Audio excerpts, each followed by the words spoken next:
اعوذ باللہ من الشیطان الرجیم بسم اللہ الرحمن الرحیم۔ سورہ مجادلہ کی 2 آیتیں پڑھ رہا ہوں، آیت نمبر 6، آیت نمبر 7۔ یوم یبعثهم اللہ جمیعا فینبئهم بما عملوا، جس دن اللہ تعالی ان سب کو اٹھائے گا اور ان کے کیے ہوئے کام ان کو بتائے گا۔ احصاہ اللہ ونسوہ، اللہ نے اس کو گن رکھا ہے اور وہ لوگ اس کو بھول گئے۔ واللہ علی کل شیء شہید، اور اللہ کے سامنے ہے ہر چیز۔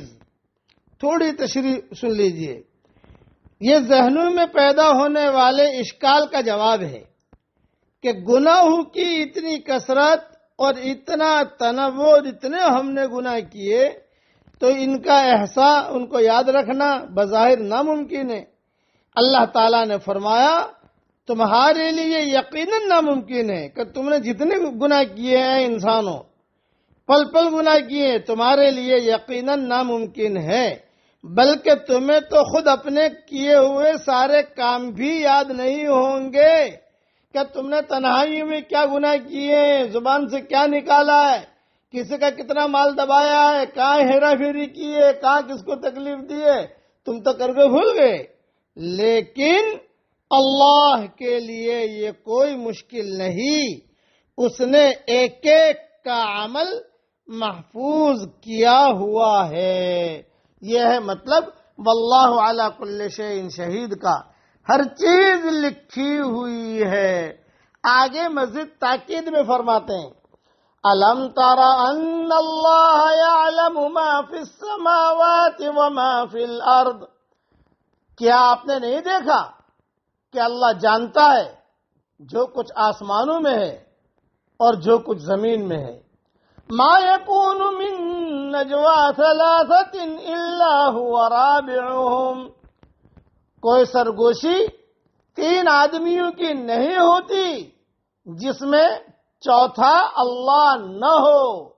ولا 5 الا هو سادسهم، اور نہ 5 کی ہوتی ہے جس میں چھٹا وہ نہ ہو۔ ولا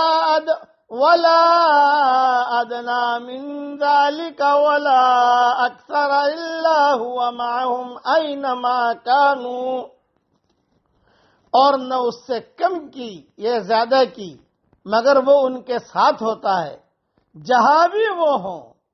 ثم ينبئهم بما عملوا يوم القيامة، پھر وہ ان کو ان کے کیے سے آگاہ کرے گا قیامت کے دن۔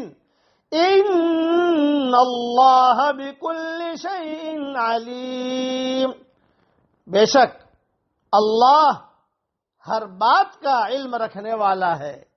تھوڑی سی تشریح اس کی بھی سن لیجیے۔